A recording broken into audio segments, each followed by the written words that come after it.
Hey, good morning. This is Kelly Stone from CompTIA. Thank you for joining us. We're currently broadcasting live from our headquarters in Downers Grove, Illinois, and I have a special guest here with me today. Would you like to introduce yourself to our audience, Patrick? Yes, I'm Patrick Lane. I work at CompTIA. I'm the product manager for Security Plus, Pen Test Plus, the CompTIA Security Analyst, CYSA Plus, and the CompTIA Advanced Security Practitioner, CASP Plus certifications. Excellent, and certainly you have a catalog of very interesting products, a lot of different subject matters and different levels of your career. But today we're going to focus on CYSA Plus, which is one of our newer offerings that you brought to market. So let's start ground level. What is CYSA Plus? Well, CYSA Plus is the CompTIA Security Analyst exam, and it maps to the job role of Security Analyst. If you go to the Bureau of Labor Statistics, for example, you'll find the position as Information Security Analyst. And we have created a certification based on that job role. And so we created the certification, which is an exam that you can pass at a Pearson VUE. And so if someone goes to that Pearson VUE Center, they can sit for the exam and they'll be given performance-based questions and multiple choice questions, all based on the security analyst job role. So you're going to actually have to use the tools, which we'll talk a bit later, that security analysts have to use and show that you can use those tools, as well as pass the knowledge, which would be required from the multiple choice questions. The exam's about 90 questions, or it's 90 minutes, and then you'll get 80 questions usually max. So 90 minutes, 80 questions usually max, performance-based, multiple choice questions, and in the U.S. it's 349 retail U.S. dollars. And let's focus a little bit about the knowledge base for this. What is on this exam? Well, the exam, it covers behavioral analytics. And this is something new that started, mainly with all the hacks that occurred in around 2013 and 2014. And so these security analyst skills are something new because it's introduced behavioral analytics into the IT world.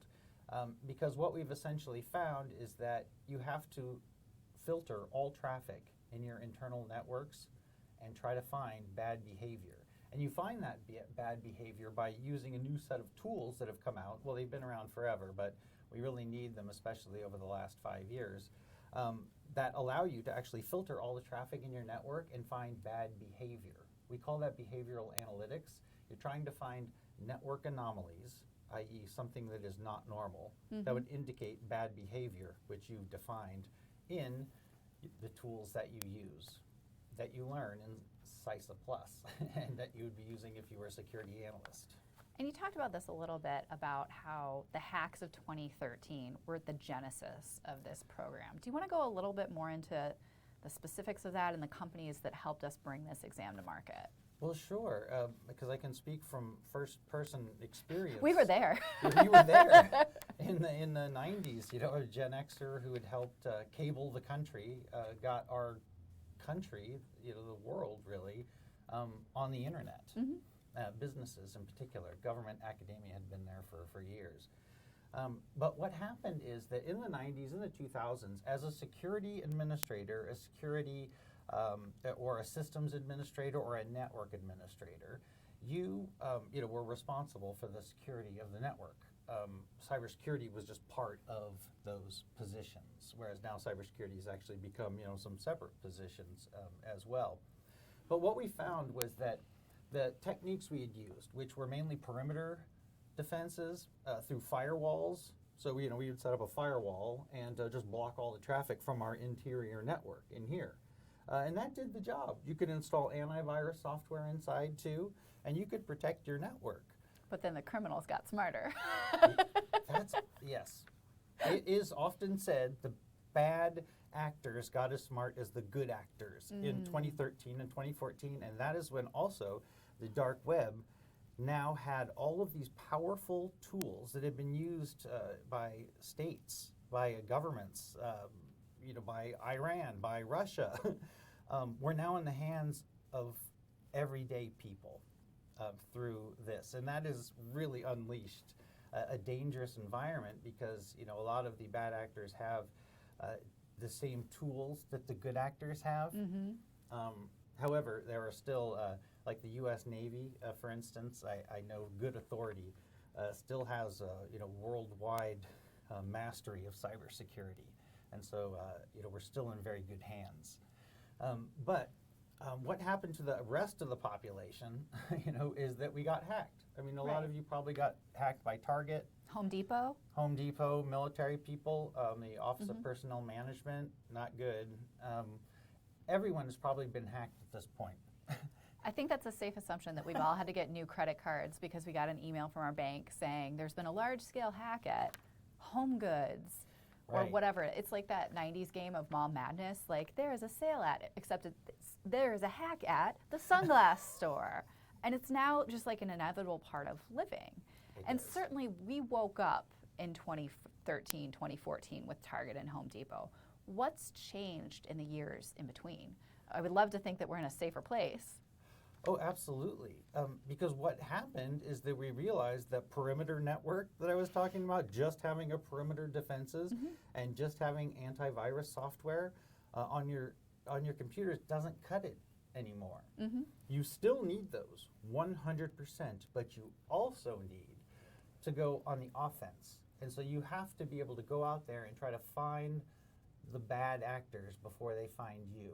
You essentially have to find the vulnerabilities on your systems before the bad actors find them, so that you can then fix them and you can defend your network. Right.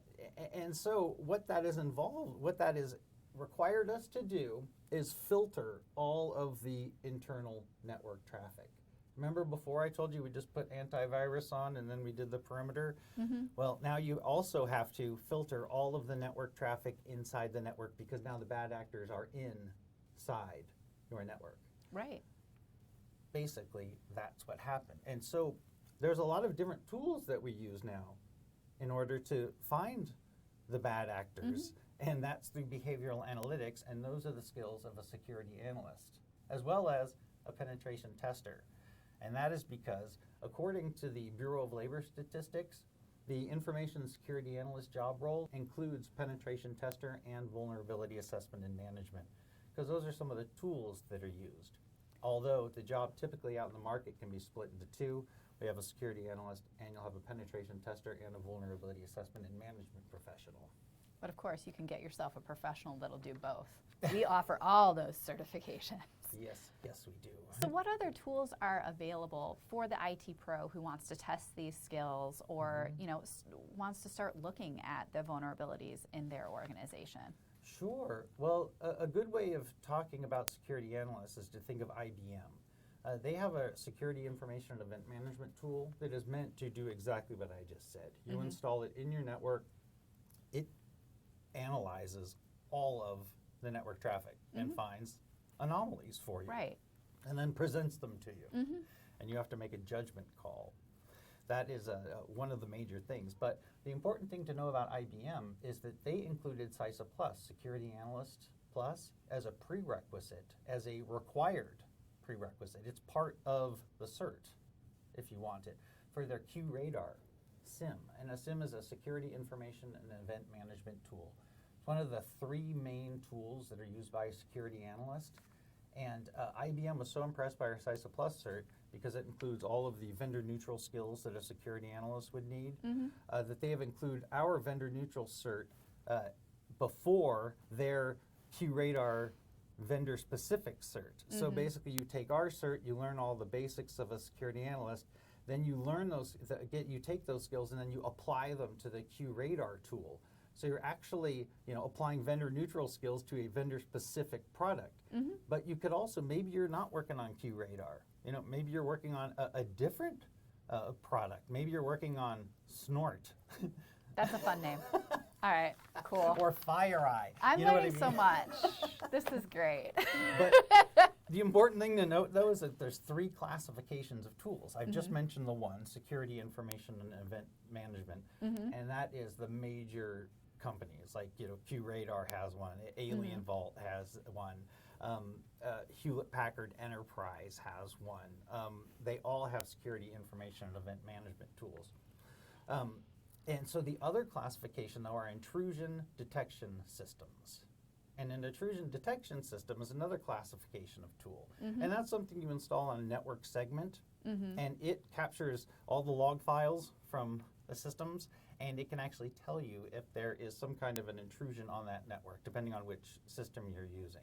And the intrusions don't look the way that you think they do, right? There's not always like a blaring like, robber is here. It can be like the thermostat is 4 degrees warmer than it should be.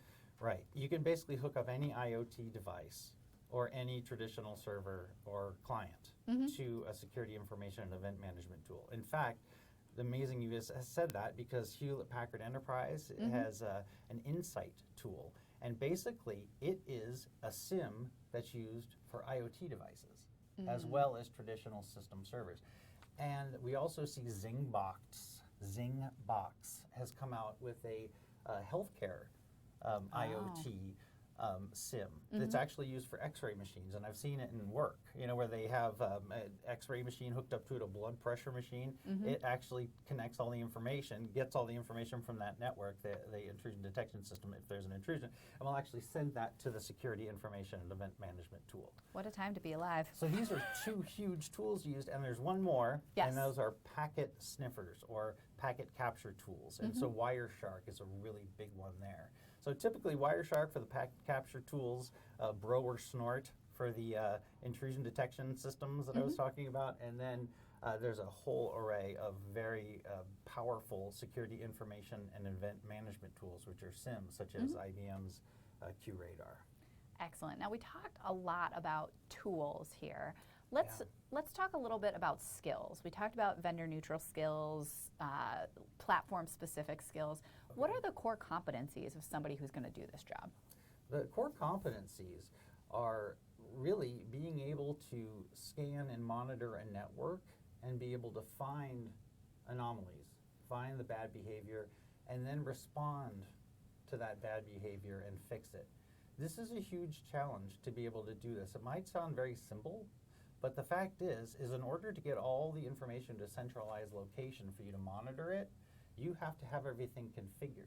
And so if anybody has ever used a simple network management protocol, it's the same concept in that you have your main system, your centralized security information and event management tool, and then you have your IDSs and all your agents that are then sending information to that over the network. And so from that central location then, you have these interfaces that actually allow you to look and see what the attack looks like in a graphic format. And so you can actually look through, and it might have the traffic for, let's say if there's a brute force attack, it might show you under that category, suddenly you'll see a large number of packets coming in suddenly that have been identified as specific packets that you are filtering and looking for.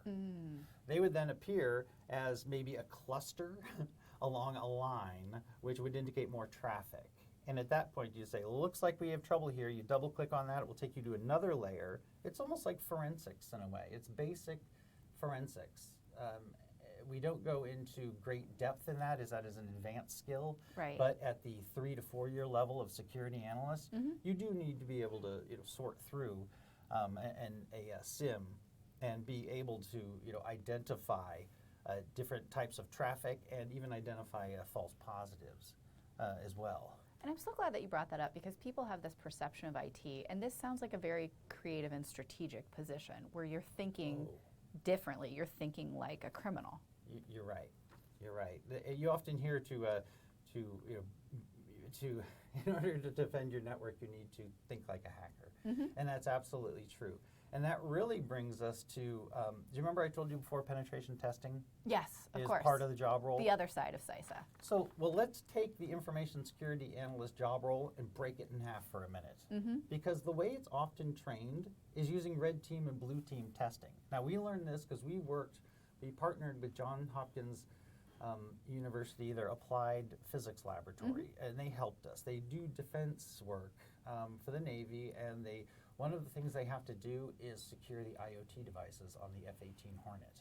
Oh, wow. And there's also embedded devices on any military vehicle. And so because even the military is moving into the age of IoT, you really have to be able to take and bring them all into one centralized location. And so as we worked with Johns Hopkins, they were able to tell us a lot of the big problems they're having nowadays, and that is essentially that a lot of the security information and event management systems nowadays don't support IoT devices. They're only going to support traditional desktop systems and servers. Ooh, that's not practical Yeah, in and today's workplace. I just kind of went off on a tangent there. Right. So if we're talking about people who are familiar with these tools, who have these skills, who are thinking in this creative way, what are those job roles looking like? What are the titles for people who have CISA Plus? Right. If you go to Indeed.com and do a search for CISA Plus, just CYSA Plus, what you're going to find are largely security analyst job roles.